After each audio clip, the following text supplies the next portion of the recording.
Hey, howdy, hi. Good morning. Welcome to the Salt Lake Center for Spiritual Living. Welcome to the last Sunday in September. I'm so glad you joined us, whether it's here in person. It's so great to have so many people showing up, and online as well. Welcome all. We're going to start right off by singing our opening song, keeping with the theme of everyday wonder of work. And don't let work be that four-letter word, you know. Everybody's got a seed to sow. Let's sing together. 1, 2, 3, 4.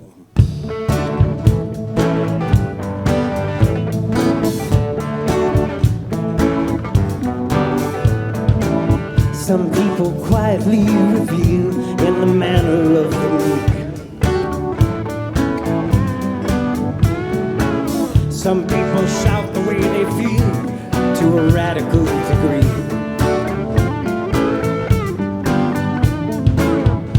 Let me tell you about one thing I know. Everybody's got a seed to sow. Let your heart of hearts take you down the road. Everybody's got a seed to sow. Everybody's got a seed to sow. Some people sing it to express, while others hear and others hold. Some people speak with subtleness, some don't rely on words at all. Let me tell you about one thing I know. Everybody's got a seed to sow. Let your heart of hearts take you down the road. Everybody's got a seed to sow. Everybody's got a seed to sow. We are all pieces of the whole, with different feelings to evoke. Giving distinction to the role, different players, different strokes. Everybody, let me tell you about one thing I know. Everybody's got a seed to sow. Let your heart of hearts take you down the road. Everybody's got a seed to sow. Everybody's got a seed to sow. Some people walk, some people race, some people vary in their pace. But love will use what you will give, surrender to your state of grace. Yeah. Let me tell you about one thing I know. Everybody's got a seed to sow. Let your heart of hearts take you down the road. Everybody's got a seed to sow. Everybody's got a seed to sow. Yeah. Everybody's got a seed to sow. Yeah. Everybody's got a seed to sow.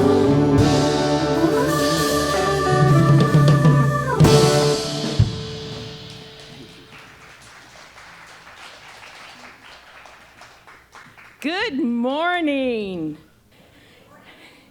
Thanks for being here to sow your seeds this morning, whether you're joining us right here in person or sowing them at home, whatever you're doing there. We're just so grateful to have you part of this wonderful spiritual community.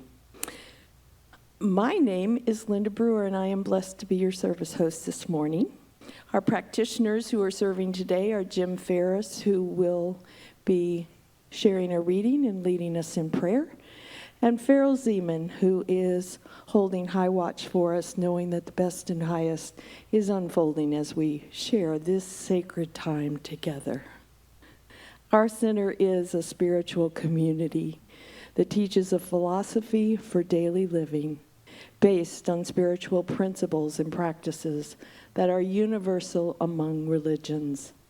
We honor every pathway by which people seek to know and connect with the divine and we work on our individual consciousness so that we can help make the world a better place. So today I invite you, as we say our purpose statement together, to please consider personally how it is that you can sow a seed today and be welcoming to folks here in our community. So let's say it together. We are an open, welcoming community, celebrating our divinity, loving our humanity, and nurturing our journeys of spiritual discovery. Thank you.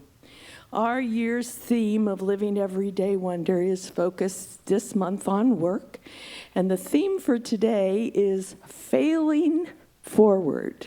And I just can't wait to hear what our speaker, Lanna Cairns, has to share with us about that, because I have failed backwards a lot in my life, and maybe forward too. So she says she has a lot of experience, so I'm excited. Next month, our focus of our Everyday Wonder will shift again, and to prepare us for that new focus will be our own dear Reverend Myrna Hurst. So we still don't have an update on a new location for our center, so please continue to keep your eyes open for possible spaces for our new home as you move through the valley, and send a note to anyone in leadership or use the contact form on the website. And if you find something that you think might work, just send the information and we'll try to check it out. If you can check it out and find out how big it is, what it costs, and if they're open to renting to a church, which not everyone is, that'd be great. So with all that's coming up, and we do have a lot coming up, it's important for all of us to keep up to date. You can do that on the activities table on Sunday mornings, or by subscribing to our weekly email, or 24/7. You can always check it out on our website, www.spirituallyfree.org. Or you can do all three if you really want to be informed. And if you want to reach us during the week, submit a prayer request, or find out the latest of what's happening, we do our best to keep the website updated almost daily. Please check that out. And our old email address is still not working, but if you use the contact form on the website, it will get to us. So check that out. Google didn't look ahead in some things. That's why we're having trouble. So next week, we've got an amazing concert coming up following the service. This awesome woman and musician named Celia Ferran. She is going to bless us during the service, and then following lunch, we'll do a concert for us. Marianne Williamson, who is the author of A Return to Love and many other things that I'm sure many of you know, says that Celia's music calls women to their glory and men to their hearts. She describes herself, the things that I can repeat in a Sunday service, as a singer, songwriter, comedian, activist, all-around everyday goddess, high priestess of herself. So it looks to be great fun, and if you want to see the rest of it, go look at the description on the website, because I can't say all the words here. Our wonderful Sound Bass service is going to be continuing through October on Wednesday nights from 6:30 to 8:30. We invite you to join Shanti and her guest musicians for a midweek evening reboot. Refresh your body, mind, and spirit with healing sounds and meditation, and you can get more information in all the places I've mentioned. So if anyone is here for the first time and I haven't scared you away and you're willing to let us know you're here, we'd love to welcome you. So if you will raise your hand or stand up and let us welcome you. Anybody? Okay, back here. All right, a couple in the back. Not a couple, but two people in the back. We are so very happy to have you here with us this morning, and we affirm for you and for everyone here that you will experience a blessing here this morning. So thanks for getting up early and coming to be with us this morning.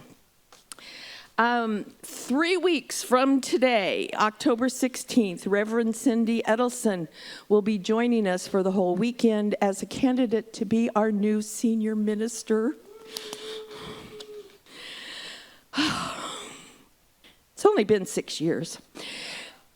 After meetings earlier in the weekend with our practitioners, our ministry council, and our board of trustees, we're going to have a social time on Saturday afternoon from 3 to 5. This will be a time to just kind of have one-on-one conversation with her, to interact, have a fun social time with the rest of the community, but just to have things in a little bit of unstructured time, because Sunday is pretty structured. On Sunday morning, she will be doing our Sunday service, of course. Then we will have a community lunch together, and then she's going to do a wonderful workshop called Letting It Go. A time of releasing the clutter in our homes, our emotions, our minds, and our hearts.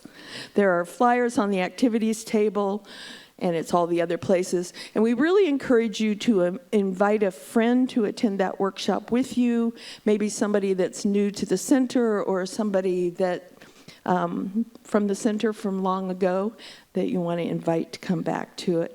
And it's really important for all of you to share this time with us, because we're going to want your feedback on whether or not you think she's going to be a good fit to be here with us. So please, please, please cancel anything else you have scheduled and plan to be with us, okay? Because what's more important? And as I do, I remind you that our center was founded on, and it is grounded in prayer. Our professional prayer practitioners are trained in the art and science of affirmative prayer, and they are so ready to pray with and for you at any time that you're having a hard time knowing the truth behind what appearances are in your life. The practitioners are here to do that and know that for you. So it's a wonderful service to take advantage of. You can submit a prayer request in the lobby. You can submit one online. And any of the practitioners wearing their purple stole are available after the service for a quick prayer with you. So please take advantage of that. And so, as we prepare to share a time of prayer together, I invite you to allow Jim's reading and the sacred music to connect you with that spirit that lives within each one of us, and then Jim will lead us in prayer. This reading was adapted from the book 365 Science of Mind, A Year of Daily Wisdom by Ernest Holmes. No one knows exactly what the mind is, but we certainly know that it is something within that enables us to be consciously aware. Each of us should recognize the divine incarnation in ourselves. We simply let the mind be in us that was in Christ. Jesus was endowed with this miraculous power by realizing his union with the living Spirit. There is one mind which all people use. It is individualized in and through each person. The divine mind in human beings is Christ consciousness. This mind is not far away or something far in the future. It's something forever established that only needs to be recognized to manifest in our experience. This recognition can come to anyone at any time. What we do is reveal that which is already concealed at the center of our being. To realize that there is one mind is to understand the teachings of Buddha, Jesus, Plato, Emerson, and all of the master teachers of the ages. To enter consciously into communion with this mind is the secret spiritual and intellectual power of intuitive perception and divine guidance.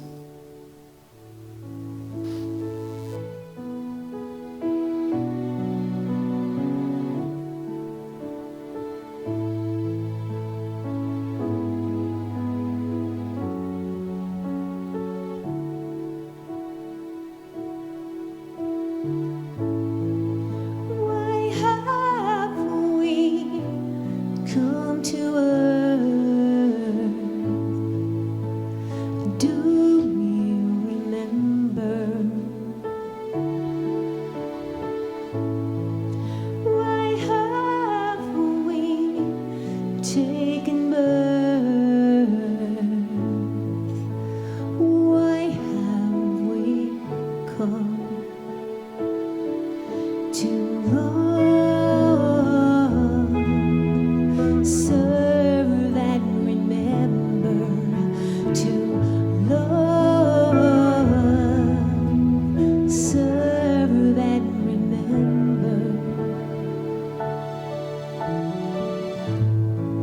Why have we come to earth? Do you remember?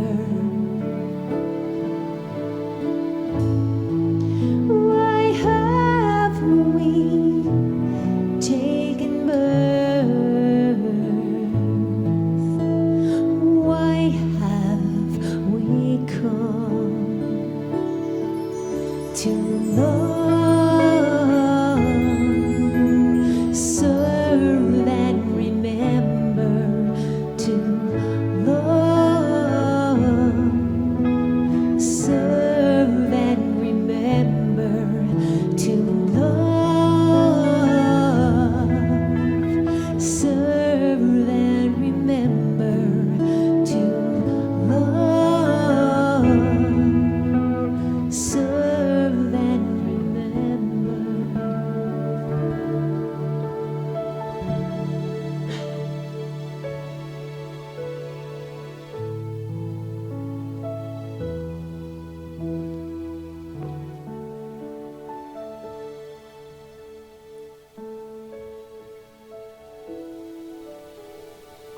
Breathing into that sacred space.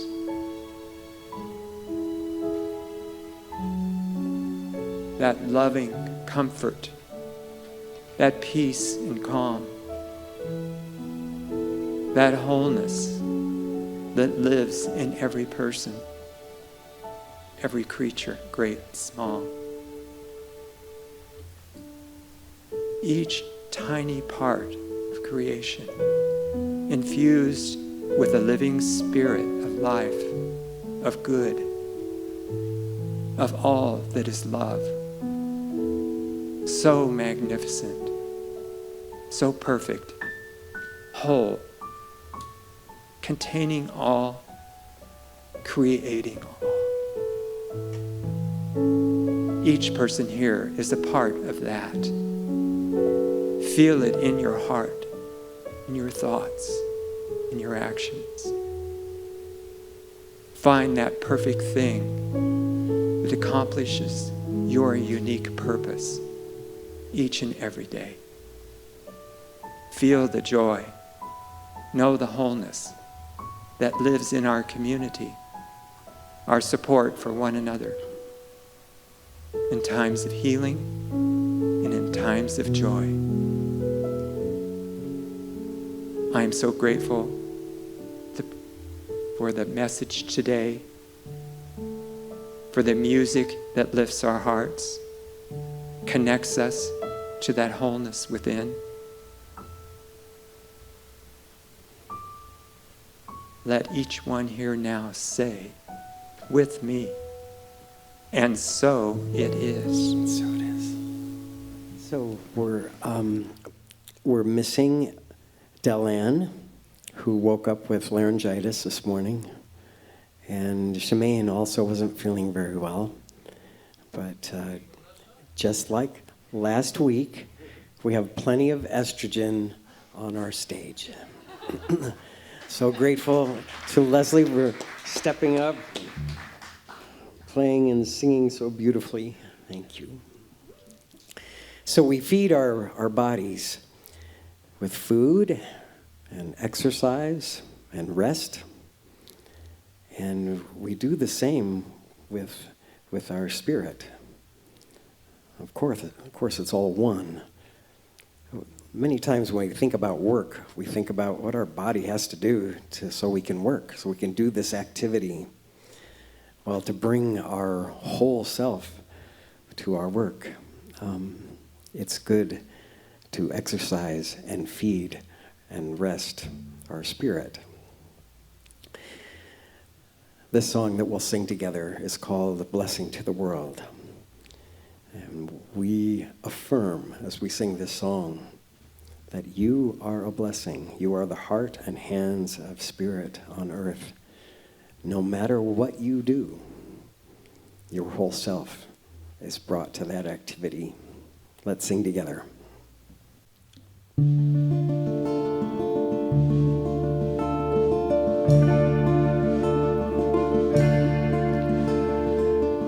am the heart, I am the hands, I am the voice of spirit on earth. All that I am, all that I do is a blessing to the world. A blessing to the world. And I am remembering who I am. I am remembering who I am. I am remembering. I am remembering. We are the hearts, we are the hands, we are the voice of spirit on earth. All that we are, all that we do is a blessing to the world. A blessing to the world. And we are remembering who we are. We are remembering who we are. We are remembering. We are remembering. Everybody, I am the hands, I am the hands, I am the voice of spirit on earth. All that I am, all that I do is a blessing to the world. Yes, a blessing to the world. And I am remembering who I am. I am remembering who I am. I am remembering. I am remembering.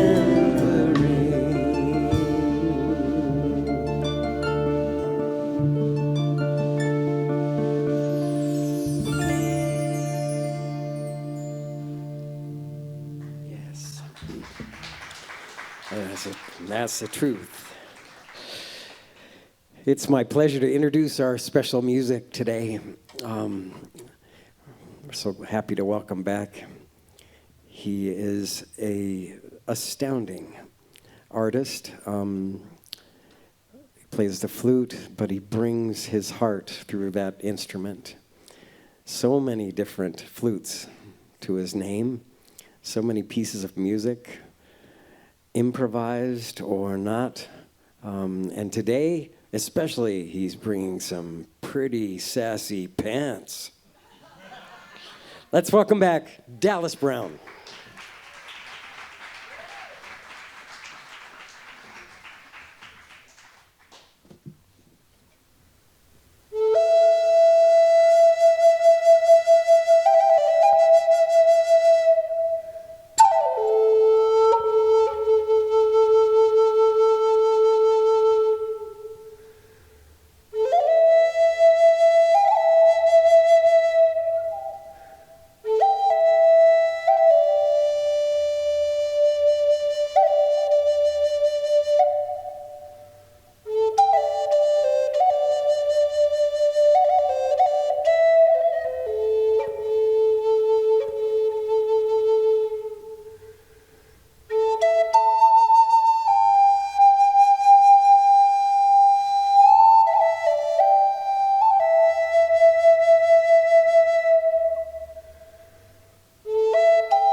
Just love it when Dallas Brown is in the house. And his honey, Jessica. So, as long as I have known her, Lanna Cairns has always been studying something new, both to expand her own depth and horizons, but also to better equip herself to share the spiritual wisdom she's learning and practicing with others like us. She's an author, educator, media producer, wife, mother, and a blessing to the world. We're so glad to have her back with us. Please give a warm welcome to our dear Lanna Cairns.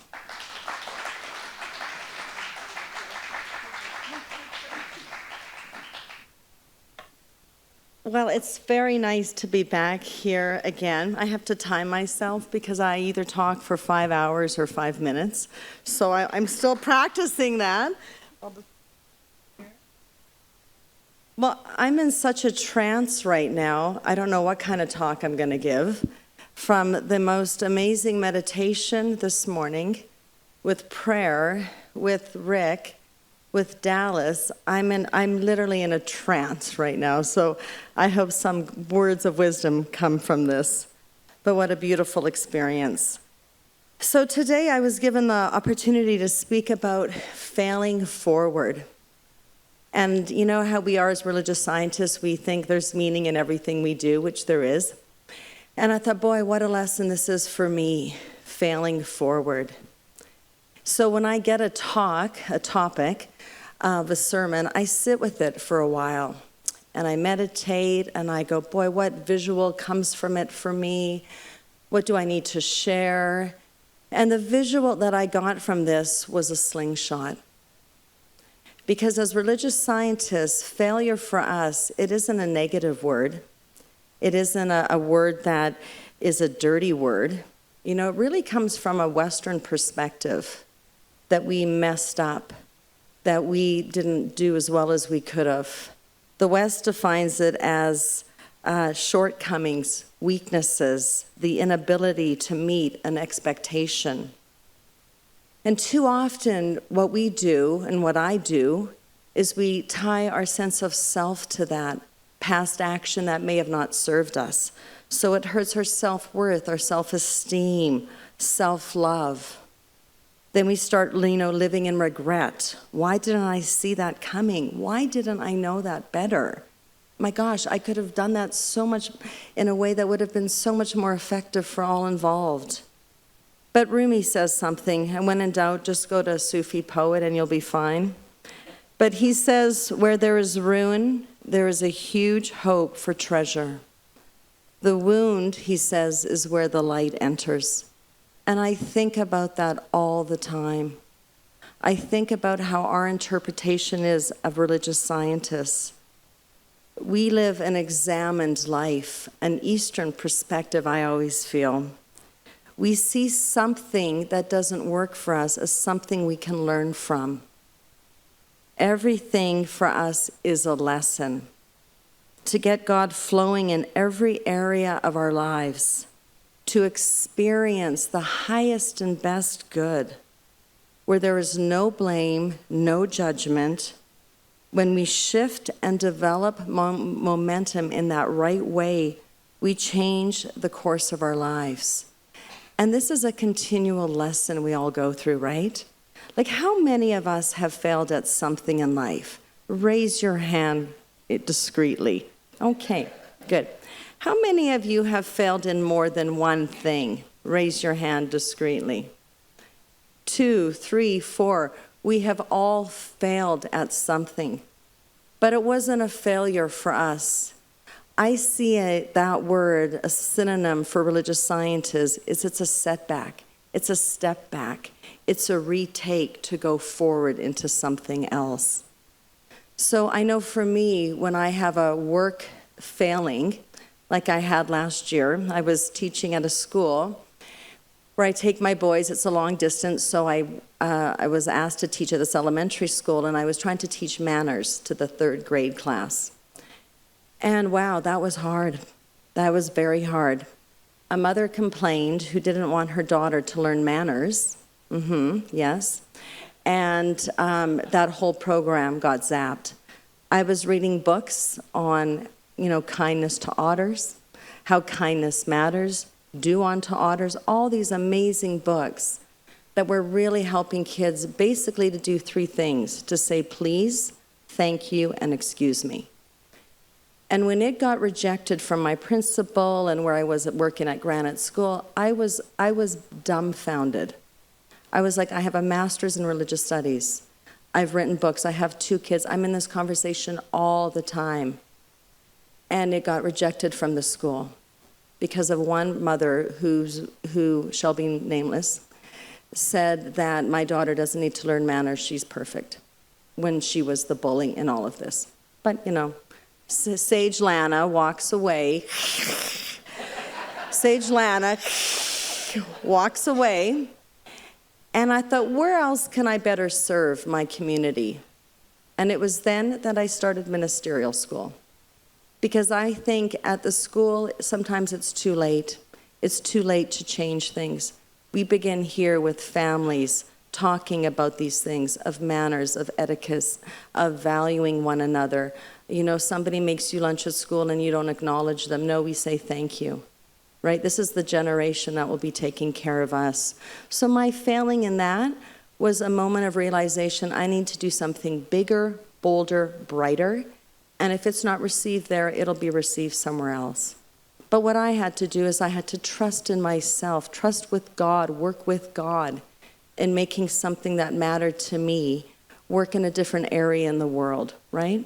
So it's not a failure, it's a teachable moment. That's what my mom would say, a teachable moment. Ernest Holmes says in The Spiritual Universe and You, developing confidence in ourselves, in our ability to meet and handle all undesirable situation, requires that we must have confidence in that something which is greater than we are. Then we have spiritual self-reliance. When this is done, the lesser must always submit to the greater. Weakness will give way to strength. Despair will turn into hope. Hate will become love. Failure will become success. And sickness will transform into health. The action that takes place moves in harmony, in love, in beauty, in warmth, and order, transforming all that is unlike itself. Thank you, Ernest Holmes, for that hope. So what I see now at my ripe old age of 50 in the world is that what goes around us isn't cotton candy and pink dancing unicorns, punctuated by moments of sickness, death, unhappiness. I think it's the reverse. I think life, this planet, in the Buddhist Noble Truth, all life is suffering, I think there's a lot of caca in life, punctuated with moments of amazingness, moments of greatness, moments that will blow your mind away. But life throws stuff at you, and so you better develop a sense of self-reliance in how you can work with God in creating that life that you want. A life that's abundant, that's joyful at work, that's positive, that's changing, that's making things better. When we work with God, things work out. When you go to God first, it all works out all the time. So you can't go against nature and what is. So when something doesn't go as planned, we don't judge it. Things shift, and another learning experience unfolds. This summer, I took my kids to the fair and we were at the bumper cars, and I thought, boy, this is a lot like life. You're driving, going fast, trying to get somewhere, you bump into something. You make a right when you should have made a left. You went 2 blocks ahead when you should have went 2 blocks behind. That we have these experiences of not failure, but a failure of resetting all the time. But we're given so much that we can pick and choose from. But God always delivers the highest and best for us. Soul power, according to Thomas Moore in The Care of the Soul, says, soul power comes first of all from living close to the heart and not at odds with it. Therefore, paradoxically, soul power may emerge from failure, depression, and loss. The general rule is that the soul appears in the gaps and holes of experience. We have all experienced moments when we've lost a job or endured an illness only to find an unexpected inner strength. I know in my life when I have failed at something, it always gets me closer to God. If I feel sadness about something, it gets me closer to God. I was thinking the other day, Kobe Bryant passing away. And I never met him. I'm not crazy about basketball. But boy, that brought me on my knees. When there's that level of suffering and sadness, I feel it deeply. So even if we think we fail, we're given this inner light, this inner blessing that transforms our lives into something else. So God is always talking to us. Sometimes we aren't listening. We're like, thank you, and we go on our way. Good point, but not interested. Until we get, I call it the spiritual 2x4. And I get a lot of them. Ouch, ouch, here it's coming, I now conduct. But I know that God is always working for my highest and best every time. I know that God redirects me when I shouldn't be in a certain relationship, a career path, a friendship. That God is always holding my hand there for me, developing a greater sense of peace, love, or whatever it is I'm in need of. God is always looking out for you. You are powered by God. I tell this story many times, and hopefully I haven't shared it once here, but it's such a good story. Hopefully it's still good. But before I met my husband, I dated somebody who I thought was the one. And I remember one event we were at, he wasn't very nice. And this was literally way before cell phones, like 25 years ago. It's hard to imagine when I'm 30. I'm already like a mover and a shaker at 5. Just kidding. But I go down to the restroom to call my girlfriend from the payphone. And she said, you know what, Lanna, you need to leave that relationship. What he said was disrespectful and whatever. So you know what, I'm like, you're right. I go home, he takes me home. I say, you know what, I think I'm good. I think I'm good to be on my own. I have a job, I have a house, I'm doing it. And he left, and the moment when he left, I said to God, if this is all you think I deserve, this level of schmuckiness, I'm good. And this is what I do with my kids. Yip, yip, I'm good. Yip, yip, I'm good. I was fine being by myself. I was fine with who I was.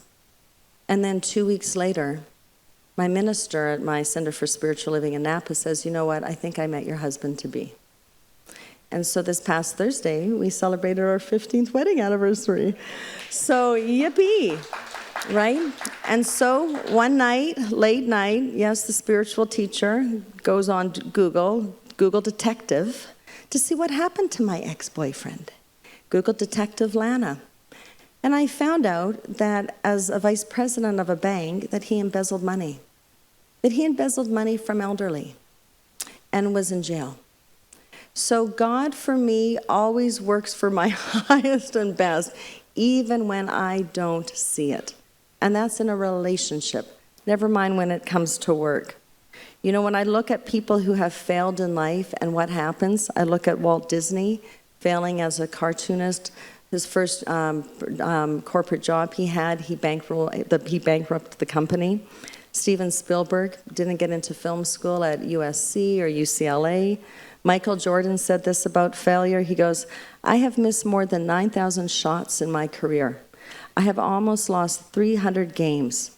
On 26 occasions, I have been entrusted to take the game-winning shot, and I missed.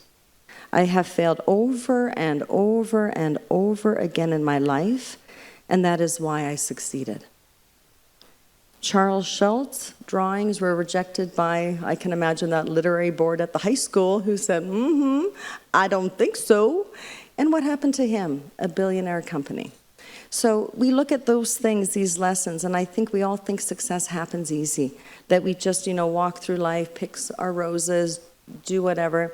Life is tough. We have, challenges all the time, but when we stumble, we see what we're going after, and it heals us. So it is by going down, Joseph Campbell says, into the abyss that we recover the treasures of life. Where you stumble, there lies your treasure. So I think there are 3 gifts from failing, or stepping back, resetting. One is experience. You know you're not going to do that again. Or some things will change and you'll learn from that and say, you know, that was a really good experience. I don't need to do that. You know, I hate to say it, but I was a failed cashier at Safeway when I was an undergraduate. I needed a job in the summer, and I had to wear polyester in a freezing building. I was miserable. I never smiled. I was always over or under 20 bucks.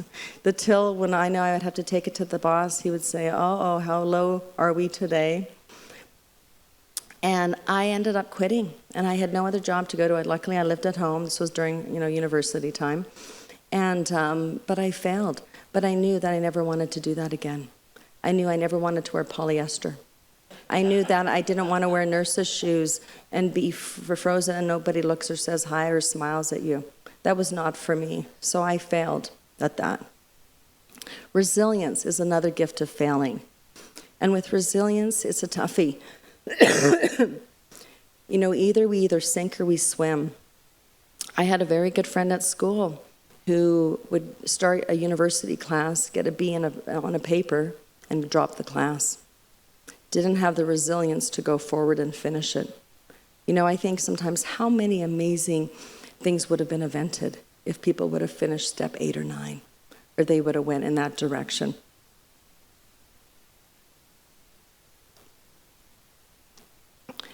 I rewrote my first book 11 times, and around the 8th time I was done. And my editor said, oh no, we need this chapter done, these paragraphs retweaked. I was so done, but what I realized in the writing is that better writing comes with better editing. So it wasn't your brilliant idea, it was how you edited it that made it sound better, that made it read better. So I learned by being resilient. And another gift of failing for me is growth. You grow in faith. The dots all line up in our lives, don't they? I can't believe sometime I'm living in Salt Lake City. I married somebody who's a scientist. I could barely pass grade 9 chemistry. I have 2 boys. I wanted 2 girls. I love Hello Kitty. I have 2 dogs. I love cats. You just throw it in the air and the dots line up. But it's going to your good, going to your joy, going to your love that makes a difference. Clarissa Pinkola Estes in Women Who Run with Wolves says, there are always more opportunities to get it right, to fashion our lives in the ways we deserve to have them. Don't waste your time hating a failure. Failure is a greater teacher than success. Listen, learn, and go on. This is what we are doing with this tale. We are listening to the message of our ancient loved ones. We are learning about patterns so we can go on. So what I do when I encounter a failure, a setback, a moment of something, I have to go within immediately. I sense it being off, and I personally, Miss Lanna Cairns, what I do is I sing a song. And the song we sang today, I Am Remembering. And so when I walk into a situation that's kind of tough, I just dissolved a friendship that wasn't working for me in my life. And when I walked in to speak to this person, I felt sick to my stomach. But I had to have a conversation. I failed in a relationship, a girlfriend relationship, but I knew it wasn't right. But before I walked in, when I met her, I had to sing that song, I am remembering who I am. And I sing that 3 times. I like to do everything in 3s. Then I flip it from sadness to joy, from worry to hope. And I flip it with a word. And I was looking I have this big coin in my house, made it with chocolate, but I already ate the chocolate. and I have this coin that I flip it, either, happy, sad. And I visualize me flipping that coin into something positive. And then I'm a visualizer, and I visualize me having a group of women friends that are spiritual, loving, positive. We take trips together. We don't go get a frozen yogurt. We go to Las Vegas and go shopping. I don't know. But I live large in this new girl group. So I remember who I am. I feel that I'm connected to Source. I use a word to flip it around. And then I visualize something greater good like that being here present in my life. So Ernest Holmes once said that principle is not bound by precedent. We should confidently expect a greater good than we have ever experienced. It's up to you. So a couple things before I close. Be in the positive. Be in your joy. Be in the gift of who you are. Be in the flow. You know, sometimes I feel like we are just dancing in this ring around this planet, and we just put our bodies into this experience of fullness. So play with life. Eagerly await the unexpected. Play with it. See what shows up. I love it. When I first met my husband, it was like all these men were there in San Francisco line, and I was like, which one is he? Which one is he? You know, like a little witch. Which one is he? But, you know, I play with life, enjoy life, you know. And remember that everything is a slingshot. You go backwards to go forward. You go a little bit of the left to go right. It's all good. It's all moving you forward in the right profession, in the right relationship, in the right work style you work from, where you are. You know, I look at one of our church members here who we all know as Mr. Rob, who started off as, you know, here he is, man of many talents, started just reading books to kids at all the various schools. Dr. Seuss books, not easy. Like many of them, every session. And then he becomes here now of the bookstore, the best bookstore in our city, probably in our state. He becomes the manager. He runs the bookstore now. So there was something within his DNA, his spiritual journey that said, you know what? I'm moving upward. I'm going to see what happens. I'm going to my joy. I'm with smart people. I make a difference. And look how his life unfolds. So we just have to be open to listening what direction we need to go. And if we fall back, we're loving with ourselves, right? It is what it is. But we don't judge it. We don't live in regret. We don't live in fear. We live in, okay, thank you, God, for showing me that wasn't right, and I'm on to something else. So let's close right now in a prayer. We're going to bring something to our minds that we're going to do when we close out in a prayer right now in a meditation. So I think I need a couple musicians here. Hopefully they're here. Just want to make sure. Good. I'm right on time, don't worry, everyone. It hasn't been 4 hours yet. So we're just going to close our eyes into this concept of failing forward. Close our eyes, getting comfortable, knowing that we are here just celebrating that one life that moves through us, that has its being in us, as us, that the words I say are God's words. How I show up is just like a appendage of God. That I know that one life is moving through us as we speak, as we listen, as we share this music, this heart-centeredness.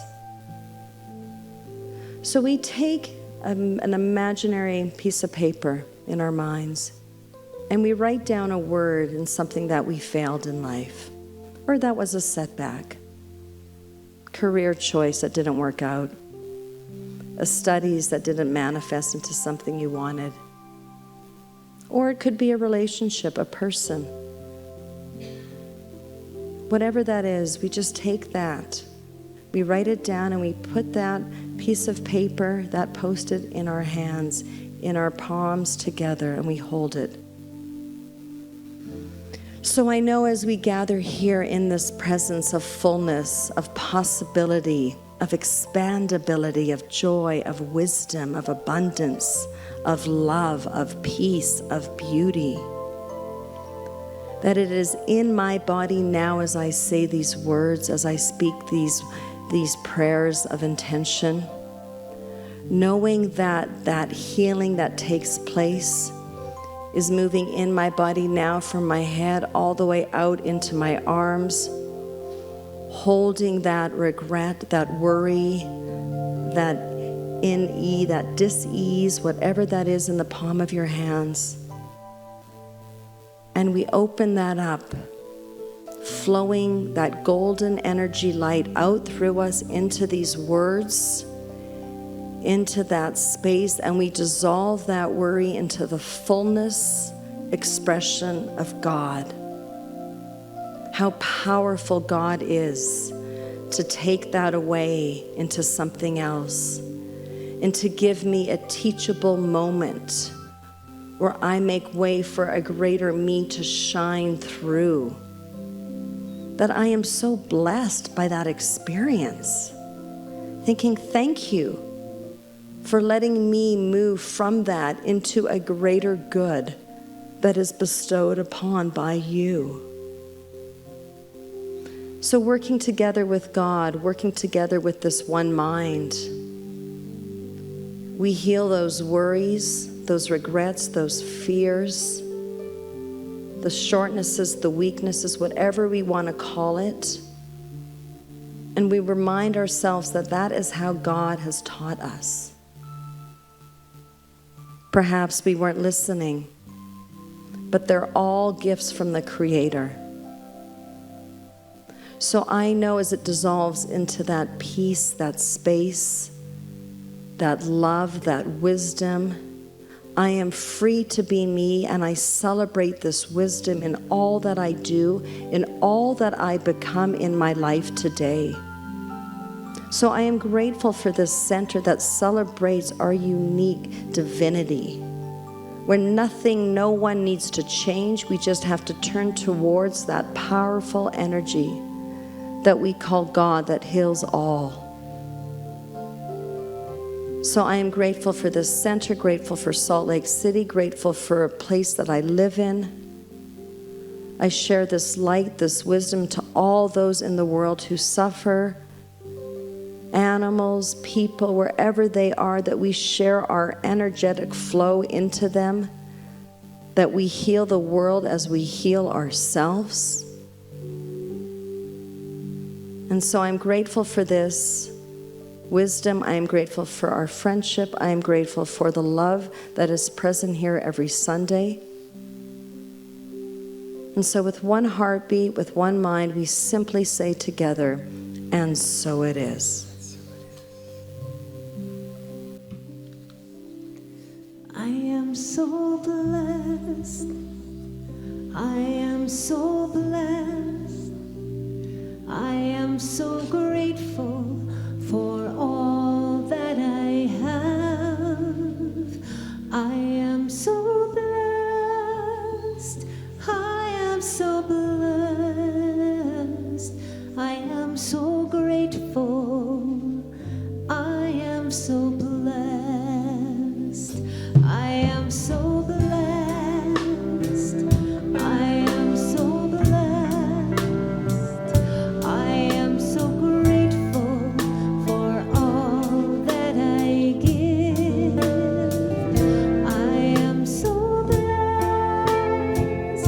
I am so blessed. I am so grateful.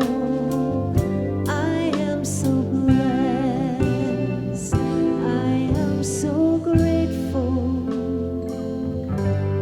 I am so blessed.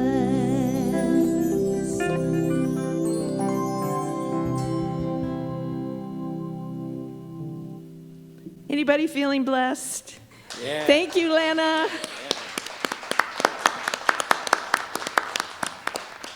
What an awesome reminder about the truth about failure. So this is that wonderful spiritual practice that we participate in together, where we remember that there is a divine flow that comes to us and through us and out into the world in all kinds of ways, whether it's the love that comes to us and through us, the gifts that we have that are our talents that we share with the world, or in this case, our financial blessings that come to us and support us and allow us to live our lives. And to keep that flow going, we give out into the world, including to our spiritual center, so that this center might continue to bless and serve others who are looking for what we were when we walked in that door, however long ago that was, even this morning.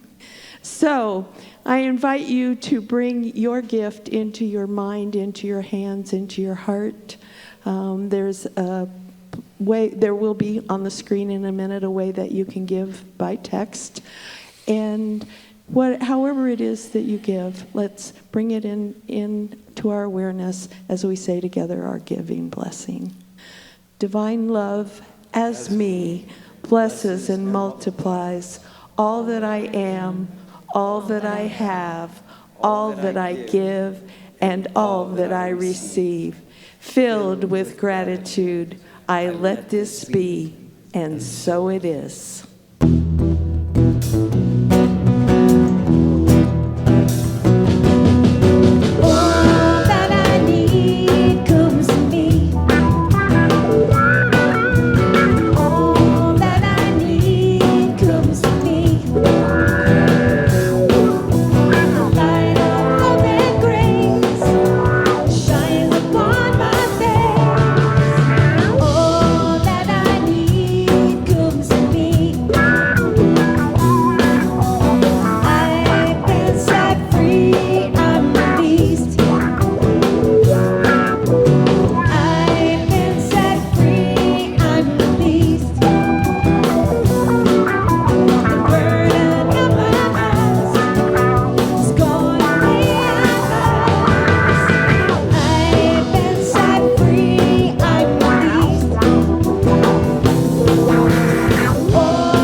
Well, let's bring back up Fancy Pants, Mr. Dallas Brown. Sorry, man, I have my fancy pants. I guess that's not very nice.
Thank you. Thank you, Dallas. So much fun. Oh, Lanna, what a marvelous message. Thank you. You are brilliant. My sister-in-law was a nurse and then got into teaching. But I remember her. She's LDS, and she would say out loud, that she would pray for failure. I thought she was nuts. She explained it this way, that every time she struggles with something, she overcomes it and learns something and builds upon it. Now she owns 5 charter schools, is wildly successful, and in her teachings, in the curriculum, there is this message of whatever you're struggling with, welcome it, learn from it, overcome it, and that's what success is. So that Granite School teacher, yes, we're all perfect, aren't we? But how great the teachers, the marvelous teachers that I've known have been students. They're like perpetual students. They are eager to learn, and that's where their teaching power comes from. The best musicians I know continue to learn and struggle with things to overcome them, to become better. So, marvelous message. And failing, if you think about what we do to walk, get our bodies to walk, I've heard it said that all walking is managing a fall. So falling forward, failing forward. Is that flailing forward? Yeah. Yeah. I wanted to say briefly, too, before we go, I can't wait for next week. I'm going to enjoy today, but I can't get out of my anticipation and excitement about next week. And Celia Farron, this is going to be so much fun. Special music and then a concert afterwards. We're going to have lunch. So right after service, you can stay, have some lunch, bring in your plate, and just be wowed by this one-woman band. She's sassy, marvelous, brilliant, very talented, and funny as heck. You will be entertained and moved. Tell all your friends. Look forward to next Sunday, October 2nd, right after services. All right, let's stand together and let's rock out this month. Let's work together. 1, 2, 3, 4.